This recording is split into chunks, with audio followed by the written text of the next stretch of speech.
I have sent for thee, holy friar, but 'twas not with the drunken hope, which is but agony of desire. To shun the fate with which to cope is more than crime may dare to dream, that I have called thee at this hour. Such, Father, is not my theme, nor am I mad to deem that power of earth may shrive me of the sin unearthly pride hath revelled in. I would not call thee fool, old man, but hope is not a gift of thine. If I can hope, O God, I can. It falls from an eternal shrine. The gay wall of this gaudy tower grows dim around me, death is near. I had not thought until this hour, when passing from the earth, that ear, of any were it not the shade of one whom in life I made, all mystery but a simple name, might know the secret of a spirit bowed down in sorrow and in shame. Shame, saidst thou, I did inherit that hated portion with the fame, the worldly glory, which has shone a demon light around my throne, scorching my seared heart with a pain. Not hell shall make me fear again. I have not always been as now, the fevered diadem on my brow I claimed and won usurpingly. I, the same heritage hath given Rome to the Caesar, this to me, the heirdom of a kingly mind, and a proud spirit which hath striven triumphantly with humankind. In mountain air I first drew life. The mists of the Tagle have shed nightly their dews on my young head, and my brain drank their venom then, when after day of perilous strife, with chamois I would seize his den, and slumber in my pride of power, the infant monarch of the hour. For with the mountain dew by night, my soul imbibed unhallowed feeling, and I would feel its essence stealing in dreams upon me, while the light, flashing from cloud that hovered over, would seem to my half-closing eye the pageantry of monarchy, and the deep thunder's echoing roar came hurriedly upon me, telling of war and tumult, where my voice, my own voice, silly child, was swelling. Oh, how would my wild heart rejoice and leap within me at the cry, the battle cry of victory.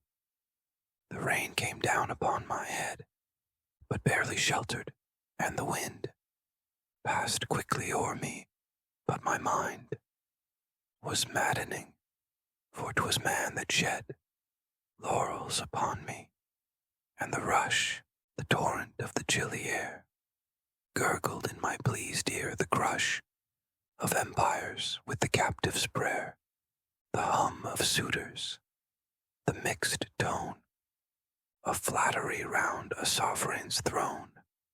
The storm had ceased, and I awoke. Its spirit cradled me to sleep, and as it passed me by, there broke strange light upon me, though it were my soul in mystery to steep. For I was not as I had been, the child of nature, without care or thought save of the passing scene.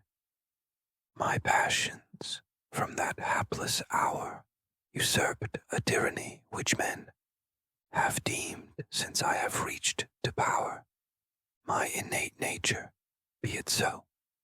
But, Father, there lived one who then, in my boyhood, when their fire burned with a still intenser glow, for passion must with youth expire, even then, who deemed this iron heart in woman's weakness had a part.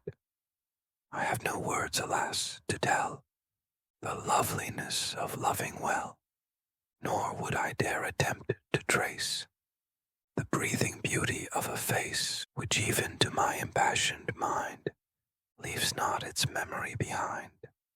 In spring of life have ye ne'er dwelt, some object of delight upon, with steadfast eye, till ye have felt the earth reel and the vision gone, and I have held to memory's eye one object, and but one, until its very form hath passed me by, but left its influence with me still.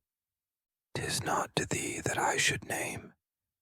Thou canst not, wouldst not dare to think, the magic empire of a flame, which even upon this perilous brink hath fixed my soul, though unforgiven, by what it lost for passion, heaven. I loved, and oh, how tenderly. Yes, she was worthy of all love, such as in infancy was mine, though then its passion could not be. 'Twas such as angel minds above might envy her young heart the shrine, on which my every hope and thought were incense than a goodly gift, for they were childish without sin, pure as her young examples taught. Why did I leave it and adrift trust to the fickle star within? We grew in age and love together, roaming the forest and the wild, my breast her shield in wintry weather, and when the friendly sunshine smiled, and she would mark the opening skies, I saw no heaven, but in her eyes. Even childhood knows the human heart, for when, in sunshine and in smiles, from all our little cares apart, laughing at her half-silly wiles, I'd throw me on her throbbing breast, and pour my spirit out in tears. She'd look up in my wildered eye.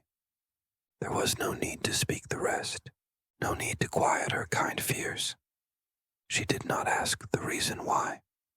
The hallowed memory of those years comes o'er me in these lonely hours, and with sweet loveliness appears, as perfume of strange summer flowers, of flowers which we have known before, in infancy, which seen recall to mind not flowers alone, but more, our earthly life and love and all.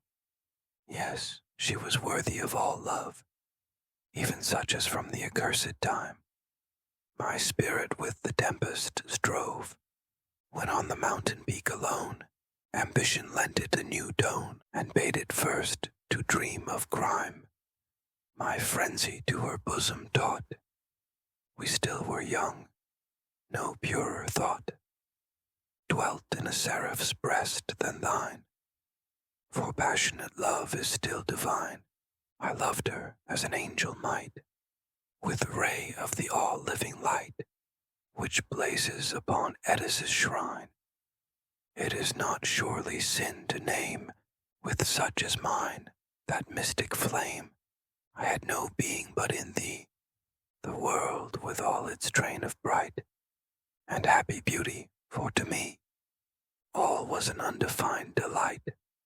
The world, its joy, its share of pain, which I felt not, its bodied forms, a varied being which contain the bodiless spirits of the storms, the sunshine and the calm, the ideal and fleeting vanities of dreams, fearfully beautiful, the real nothings of midday waking life, of an enchanted life which seems, now as I look back, the strife of some ill demon with a power which left me in an evil hour. All that I felt or saw or thought crowding confused became, with thine unearthly beauty fraught, thou and the nothing of a name, the passionate spirit which hath known and deeply felt the silent tone of its own self-supremacy. I speak thus openly to thee, 'twere folly now to veil the thought with which this aching breast is fraught. the soul which feels its innate right, the mystic empire and high power given by the energetic might of genius at its natal hour, which knows, believe me at this time, when falsehood were a tenfold crime, there is a power in the high spirit to know the fate it will inherit. The soul which knows such power will still find pride the ruler of its will. Yes, I was proud, and ye who know the magic of that meaning word, so oft perverted, will bestow your scorn, perhaps, when ye have heard that the proud spirit had been broken, the proud heart burst in agony at one upbraiding word or token of her that heart's idolatry. I was ambitious. Have ye known its fiery passion? Ye have not. A cottager, I marked a throne of half the world as all my own, and murmured at such lowly lot, but it had passed me as a dream, which of light step flies with the dew.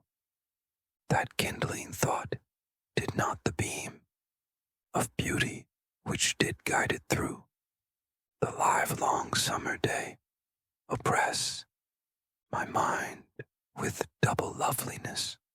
Asterisk, asterisk, asterisk, asterisk, asterisk. X. We walked together on the crown of a high mountain which looked down afar from its proud natural towers of rock and forest on the hills, the dwindled hills, whence amid bowers her own fair hand had reared around, gushed shoutingly a thousand rills, which, as it were, in fairy bound, embraced two hamlets, those our own, peacefully happy, yet alone. I spoke to her of power and pride, but mystically in such guise that she might deem it naught beside the moment's converse in her eyes. I read perhaps too carelessly a mingled feeling with my own. The flush on her bright cheek to me seemed to become a queenly throne, too well that I should let it be a light in the dark wild, alone. There, in that hour, a thought came o'er my mind it had not known before, to leave her while we both were young, to follow my high fate among the strife of nations and redeem the idle words which, as a dream, now sounded to her heedless ear. I held no doubt, I knew no fear of peril in my wild career, to gain an empire and throw down, as nuptial dowry, a queen's crown, the only feeling which possessed with her own image my fond breast.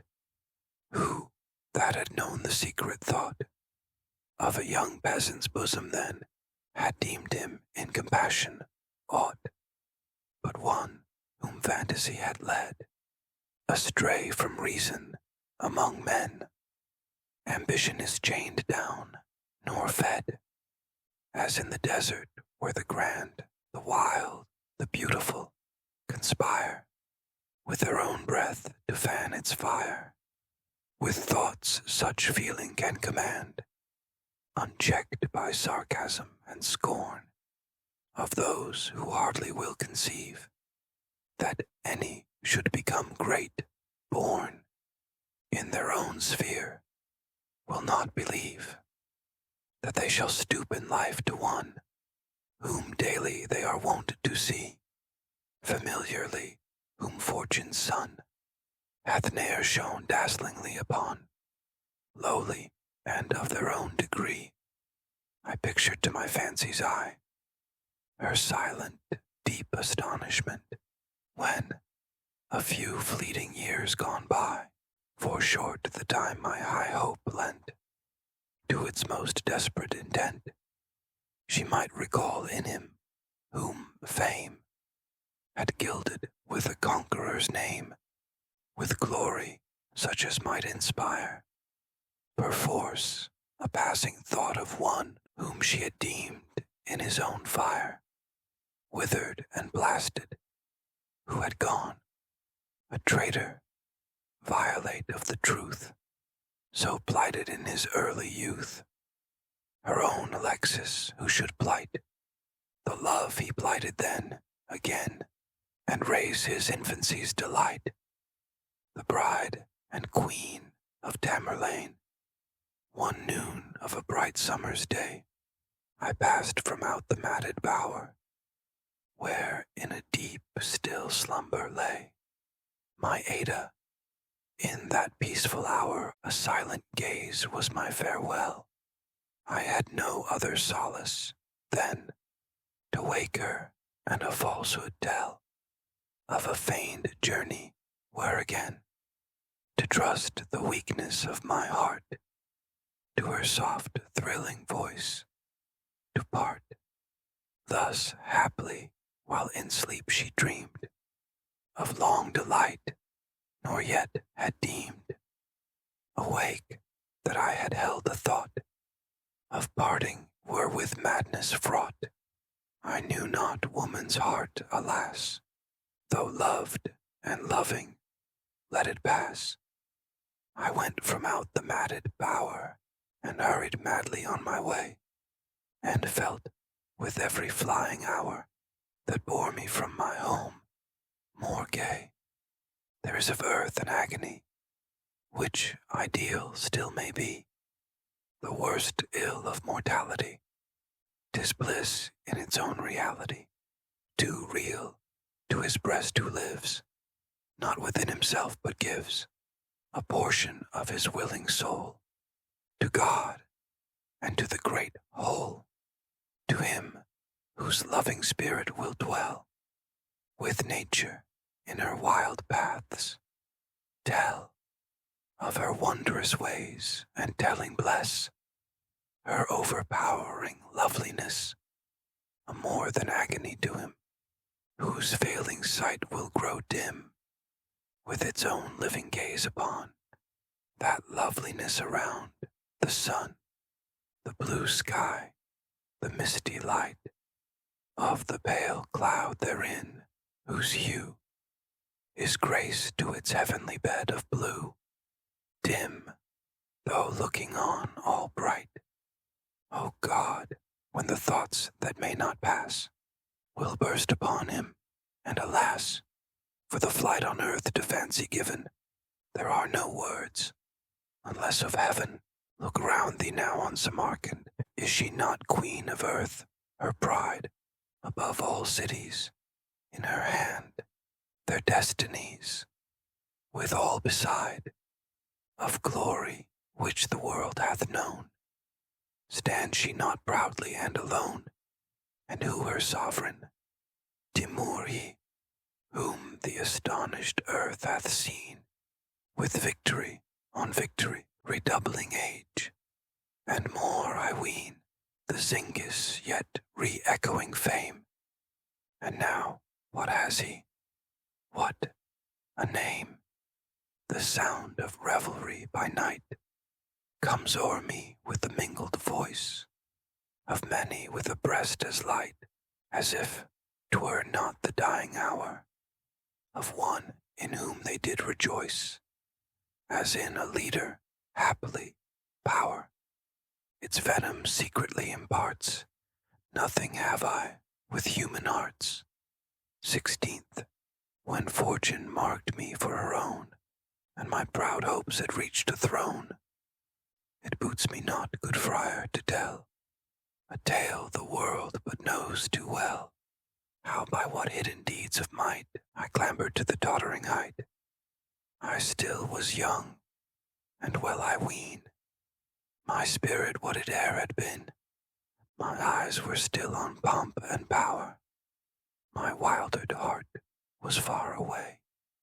In valleys of the wild tag lay, in mine own Ada's matted bower. I dwelt not long in Samarcand, ere in a peasant's lowly guise I sought my long-abandoned land. By sunset did its mountains rise, in dusky grandeur to my eyes. But as I wandered on the way, my heart sunk with the sun's ray. To him who still would gaze upon the glory of the summer sun, there comes, when that sun will from him part, a sullen hopelessness of heart. That soul will hate the evening mist, so often lovely, and will list to the sound of the coming darkness known to those whose spirits hearken as one who in a dream of night would fly, but cannot from a danger nigh. What though the moon, the silvery moon, shine on his path in her high noon? Her smile is chilly, and her beam in that time of dreariness will seem as the portrait of one after death, a likeness taken when the breath of young life and the fire of the eye had lately been but had passed by. 'Tis thus when the lovely summer sun of our boyhood his course hath run, for all we live to know is known, and all we seek to keep hath flown with the noonday beauty, which is all. Let life, then, as the day flower, fall, the transient, passionate day flower, withering at the evening hour. 17th, I reached my home no more, for all was flown that made it so. I passed from out its mossy door in vacant idleness of woe.